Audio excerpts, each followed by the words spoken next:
จุดที่เบิร์ดเนาะเผาซานเครื่องนุ่งเครื่องถือจุดที่เบิร์ดมีช่องทำสอบเสื่อมมีเบอร์เอาลูกเอ้ย จุดเบิร์ดเนาะคอยก็เมื่อยอดแล้วลูกคอยขอเงินสื่อยาวบ่ไรรองเงินให้เมื่อยก็ยังทัก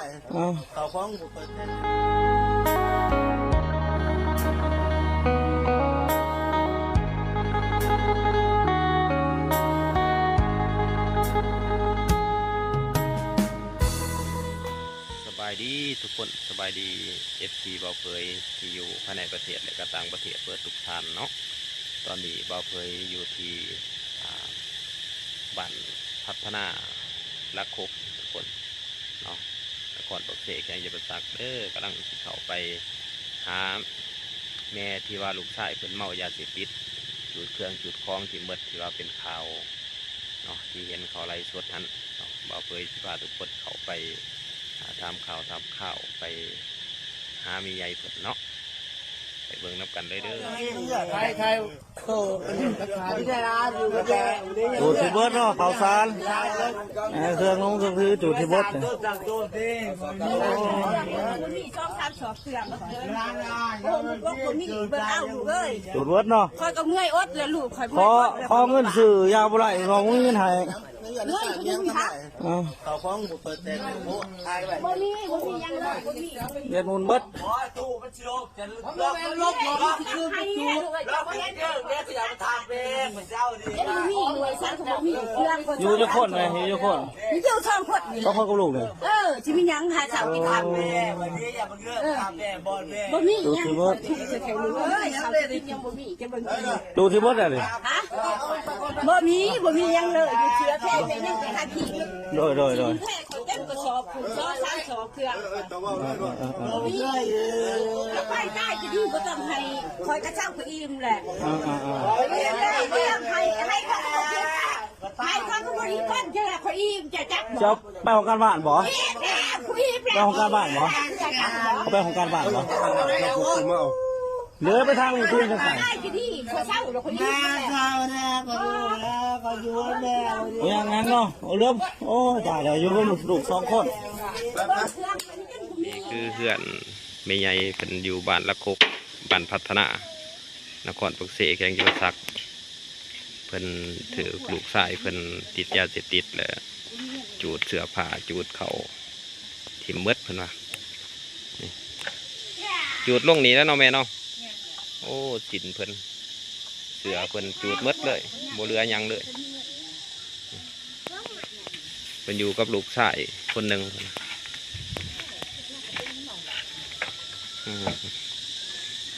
นี่เกลื่อนเพิ่นมีใหญ่อยู่น้ำกับเพิ่น2 คนเนาะโอ้มีใหญ่ซื้อจังไดแม่แม่จัน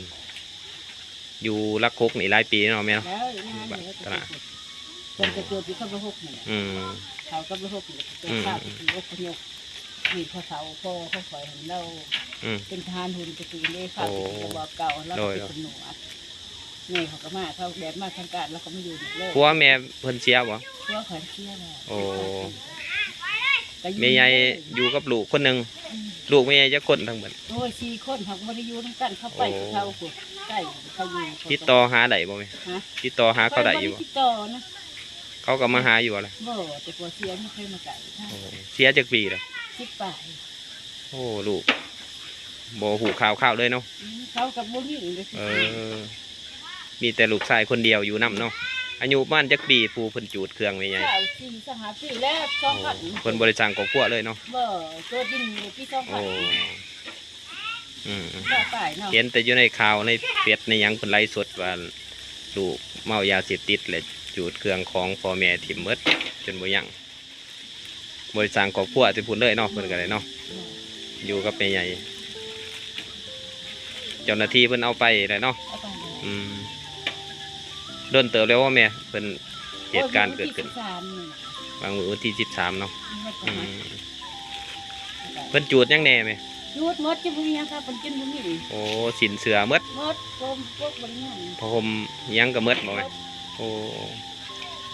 แม่บ่ได้ห้ามบ่หรือว่าแนวใด บ่เขาบ่หานได้ของบ้านมันจุดของบ้านของเนาะของบ้านกัน เราเคยตีเคยระบาดอยู่บ่ บ่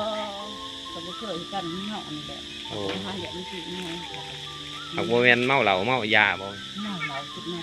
เมาเหล้านำแล้วก็เพิ่นเสพยาเสพติดนำเนาะ สิแม่ โอ้ ก็เมาเหล้า อืมคือเห็นอยู่ในคลิปมันมีเข่าอิหยังกับสะเมดเข่าสารอิหยังโอ้เพิ่นโยนออกนอก เพิ่นบริหารเขาก่อนเนาะเพิ่นจะกินคนกินบ่ได้ว่าเดี๋ยวมันจุด เพิ่นเอามาจุดอยู่ แม่ อืม ก็บ่เอิ้นแม่สิว่าแม่สิสอนมันเพิ่มก็บ่สิเป็นเพิ่นเมาคนกวาง อืม ก็บ่วนดอก สาเครื่องสาของอยู่นี่เนาะ พอดีแกมาเขาก็สิให้ตัวกลุ่มเข้ามาไป อืม มันก็ได้มันบ่ได้วนก็ปล่อยมันบ่ได้ เออเพิ่นบ่ให้จะบ่เจ้าโทษบ่กลุ่ม บ่เขาก็เฮ็ดนี่เป็นนี้เขาจะเฮ็ดหยังลูกจะเป็นหยังก็บ่ตอบคนอยู่ที่เป็นหยังแกงหาหมก โอ้ ก็เลยอย่างนี้ว่าเขาก็มาจะลำเหลืองจะสั้น โอ้มือบุญลำลึกมือบุญเนาะ วนก็เลยแกะเขาก็มาเอา อืม แกงเลยเขาก็เคยเห็นหนึ่งเขาก็ยานกัน โอ้ลูกเฮ็ดในนี่ก็ยานแน่เนาะแม่เนาะมันบ่แม่นคนธรรมดาได้เนาะ คนเมาคนเมาขนาดนั้นเมาแล้วมันยังช่วงแล้วเดี๋ยวดิค่ะ อืม คือเมื่อเนี่ย อืม ก็นั่นเกินเดือน2 เดือนเขาก็เงินสิจอบอยู่ที่นึงเอามา ใจบ่ขาดเนาะแม่เนาะน้ำลูกนี่แหละ ใช่บ่ขาด ยังเป็นห่วงอยู่ เอามาดอกมันจะกำหนด มันจำใจเลยเนาะแม่เนาะ มันจำเป็น มันจำเป็นนะจำเป็นเลยไปฝากนะเพิ่นเป็นเดือนว่าจะฝาก โอ้ยหมอบเลย โอ้มอบไปเพิ่นจน จนเมื่อคิดจนเพิ่นเปลี่ยนไหลเราสันติยานี่ เอออืม เราบอกว่าป้ายามันเป็นหลาเป็นหมอ โอ้ เป็นตัวฉีดตัวแดงก็คือได้คนนี้มันยังหนอ โดน ตายเขารักษามันเป็นคนดี ญาติพี่น้องไม่ใหญ่กับบ่มีเนาะ โอ้ยอายหนอคอยเดี๋ยวยังเป็นคนเดียว โอ้ ตายเนี่ย เสียงปากเจ้าคือคนทั้งสารวัตรเนาะ ชาละวันก็อยู่ข้างในไปน้ำโข บ้านพ่อแม่ทั้งสารวัตรบ่ พ่อแม่ก็ตายหมดว่าตายอยู่เนี่ยบ่ตายตายหมดแหละ อืม คือยังเป็นคนเดียวนี่แหละ โอ้ น้องนี่ โดยไม่ใหญ่ขาดเคินอย่างเด่น โอ้ยขาดทุกอันเลยว่าบุญคือจะเห็นนี่เลย โอ้เสือก็หมดเนาะ เอาน้ำไก่นี่แหละคนยืมเขา โอ้กระปุนี่ก็ เขาของ ขอยืมเพื่อน ทางเที่ยงนี่เนาะ พวกนี้นี่ โอ้ มาใส่บุญนี่ โดย เมื่อ อืม จูบก็กระหายคนคงมันเป็นน้ำยาไปปวดยามันจะเอาไปรักษามัน ให้ก็คือเก่าแล้วเนี่ยมันอยู่ในระยะอันนั้นแหละเนาะในระยะเมายาเลยมันบ่จักความ ใส่ก็บอกเขาเห็นกันพวกนี้ โอ้ ที่จะไปทางมาตอบ โดย นี่บ่หาย เพิ่นเคยให้แม่ใหญ่อยู่บ่ บ่น่าอันนี้เดี๋ยวอันนี้ก็รู้ อืมพอผมจะคืนเพิ่นจูดไหม 3 เดือนนี้ 3 คืน โอ้โหท่านยังลงวัดลงวางเมื่อเขาจะเป็นหลาย เออ เปื่อย จูดลงนี้เนาะ ไม่มีหมอหูเขาหูหนังแม่ก็มีครบกันแม่ก็เดี๋ยวตูแม่ก็มีครบ โอ้ มดอยู่ก็ อืม นี่ ทั้งบ้านเขาก็ช่วยแม่อยู่บ่มีเพิ่นเขามาสดช่วยบ่ยังบ่ทันมีผักสวนใดมาช่วยเหลือเนาะโอ้ลูกขอเบิ่งหน่อยเด้อ เรื่องโลกนี่หันจะสมุนนี่งานแบบพอพี่เบิ่งลูกแก่ลูก โอ้คือเหือนใหญ่ๆเพิ่นอยู่2 คนกับลูกชาย จะเห็นเสือบนนอนเสือบนนอน อืม เรือทำเอาก่อน โดย แล้วผู้นอน แม่แอมพากะตีเพื่อนเพิ่น ก็ขวัญเป็นมุ้งไง โอ้ วันนึงมาแกงที่ข้อมูลว่าจะยืดเขามาใส่หัวยืดก็จะได้ตรง โดยเบื้องนี้เป็นเพื่อนขวเนาะแม่เนาะเป็นบอลหนึ่งเขาหนึ่งน้ำของเพิ่น รวมตรงนี้นะต้นใบค่ะ โอ้ ไปต้นเมา โอ้เพิ่นนี่ ก็สับ เพิ่นติดเกมติดหยังนี่จักปีแล้วไหม มันก็ ติดเกมติดยาติดหยัง จะทำมา ไปน้ำหมูบ่ ไปดินน้ำมู โอ้ โซ่เอาก็สับไป โอ้ ก็ใช้ใช้ดินเกมแบบนี้ได้ดินเกมแตกมันก็ทำให้ โอ้เออ มันอะไรมันขยันขนาด ก็เลยเป็นแน่นั่นเนาะ แล้วก็โอ้ทำหนักเลย เพิ่นก็ ไปเฮ็ดเวียกเฮ็ดเนี้ยงานอยู่บ่แม่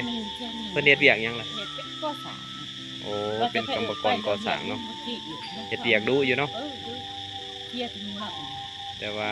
มันจะเป็นว่าไม่ขอลูกหลานขอลูกเลี้ยงว่าเพิ่นเจ้าไม่ โอ้อยู่ใต้ต้นเนาะแม่เนาะ ฟังบนบ้านนี่แม่อาจารย์เพิ่นนี่ขนาดพ่อหมู่พ่อเฮ็ดแข่งกับคนที่จะแสบด้วยมันติดเพิ่นมาติดหมู่เนาะแม่เนาะมาติดหมู่แล้วบ่มีไผอบรมสั่งสอนเนาะแม่เนาะก็เลยเป็นทาสของยาเสพติด โอ้ดีคือได้เจ้ามาทำลายเครื่องเขาเจ้าสิ โอ้ เขาบ่ทันได้เว้าบัดนี้เดี๋ยวมันหลายชาติเรื่องเขาสิเว้า โอ้ให้เพิ่น ทำคำนี้นะอาศัยหน่อยกับมึงที่จริงเดียว โอ้ ดี บ่หายไผเนาะแม่เนาะ หายไม่ดีใครก็ดีมันจะมีใส่ป่ะ มาติดยาเสพติดหรือเป็นคนละคนเลยเนาะแม่เนาะ มันจะมีใส่นะ โอ้ บริการเลี้ยงงานลูก อืม หลานเลยแต่ไม่เที่ยวแล้วมือเดียวนะเขาไปบุญนะ โอ้ มันมาก แม่อยู่เฮือนดินตัวเองบ่นี่แม่ ว่าดินของเหตุคอย โอ้แม่บ่มีดินบ่ ว่าดินเขาอยู่นี่ก่อน โอ้แล้วพ่ออยู่ปกข้างๆเฮือนเพิ่นเนาะอยู่ข้างห้องนี่เพิ่นแม่เพิ่นอยู่ทางข้างห้องโดยอยู่สองคนกับลูกชายเนาะบาดห้องน้ำห้องในแม่เขาอยู่ใส่โอ้ ย่างก็บ่มีนั่นอยู่ไว้สมัยเรียนคือจะกินพ่อเขาย่างหันเจ้าบ่ย่างจริงๆมีเลือดข่อยมีดินมีเลือดข่อยทาย โดย ทายแล้วแต่ข้าวพ่อย่าง พ่อเพิ่นเป็นใจจะมาเสียเป็นพยาธิบ่แม่โอ้เกิดอุบัติเหตุคันเพิ่นบ่เสียก็ใครแน่ที่เนาะแม่เนาะ เราบ่เสียข่อยบ่ได้คิดจะซื้อแต่มันมีพอมันก็สิยากแน่ แม่นนะ มันก็สิทำว่ามันจะแม่ก็บ่ได้นำเข้าไปเข้ามาเนาะเฮาเข้ามาก็นอนเฮาคนเฒ่าชายคนเฒ่า โดย เฮาสิได้นำตามนำมันสิเถื่อปกติก็โตนี่นะ แม่เฮ็ดเวียกหยังเรียน เฮ็ดยังแม่ไปเกียดกูมื้อไปกูมื้อขึ้นก็ไปย่างก็เฮ็ดเกียด ไปเยื่องเขียด ได้มาเท่าสิเขา แม่เพิ่นไปเยื่องเขียด ก็ดูเกียดหน่อยจัดหนังได้ที่เวลาจะจังหวะค่ายสิเต่านี่เด้ อ๋อถูกแม่ขายจังไดนี่แม่เจ้าขายจังไดเขียดนี่ ข้าวถ้าไปต้องฝากค่า โอ้แม่ไปขายอยู่ไสอยู่นอกบ่ ค่ายอยู่กับบ้านนี่ละหลวกแล้วก็เลาะค่ายอยู่บ้าน ซ้ำนี่ได้อยู่20,000เนาะ ได้อยู่นี่เด้ ตุนโอ้เขียดหมู เด็กไปเที่ยวมื้อนี้นี่ ไป ขาย เป็น เนาะ แบบ แม่ เนี้ย เนาะ ไปกูมือ โอ้พ่อได้ซื้อเขาวเนาะแม่เนาะซ้ำนี่ประมาณเท่าไหร่นี่แม่ขาย สร้างชี โอ้30,000โอ้ น่าจะถูกต้อง เออ มันเป็นอยู่ระบบกันอยู่กับพวกนี้ขึ้น โดยลำบากเนาะแม่เนาะสิได้ลูกไปหัวซุ้มกับ เป็นไง ของลูกเป็นตาเนาะแม่เนาะ คนละคนละคนนี้คอยลูกหลานจะคอยได้สิอย่างเจ้า โดยหาสูตร จะได้ไงเด้อไปหาเจ้า เพิ่นก็ยังย่ามเพิ่นคิดเพาะแน่เนาะ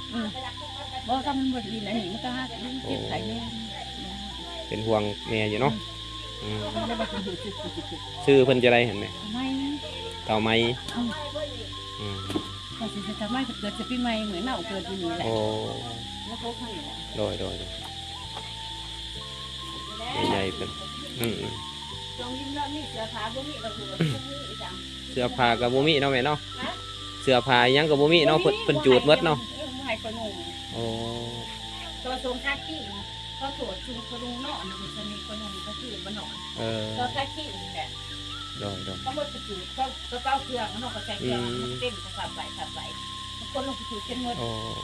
นี่จะเครื่องหันไป เพิ่นจูดที่หมดเนาะ เป็นหมดเป็นหมดที่ดีนะนี่หันเชือเพิ่นแล้วก็ปะจะนี่เพิ่นบ่ได้คือเขา แม่ไปหาเขียดหาหยังพอได้ซื้อเขาวเนาะ แม่น ซื้อพริกปลาแดกไปนวดแล้วเนาะแม่เนาะ แม่ยังจะสิเลยให้ได้อยู่นี่คำจะนอนก็ไปเลยนี่เนี่ย โอ้เนี่ยทางไหนแม่ เย็นสลับกับค่ะนี่เนี่ยไหนก็โหมไหวสิมันไหนสิละลายเดี๋ยวก็หลวกสุดท้าย แถวสนามกบเมืองตีนผู้เนาะ นี่เด็กที่ผู้หัน โอ้เป็นอยู่ไกลกับตีนผู้กระเจียงอยู่เนาะแม่เนาะ ไปน้ำมู โอ้ ปล่อยไป อืม ไหนมาจ้ะ ขายซื้อเขานี่ว่าท่านไล่ๆของว่าท่านไหนเห็นหนูก็เว้นของทุกอย่างที่เขียนหมดค่ะ โดย แล้วก็แกมหัวหน้าไปคุ้มเลย โอ้ ก็มาโหมไหวกำไร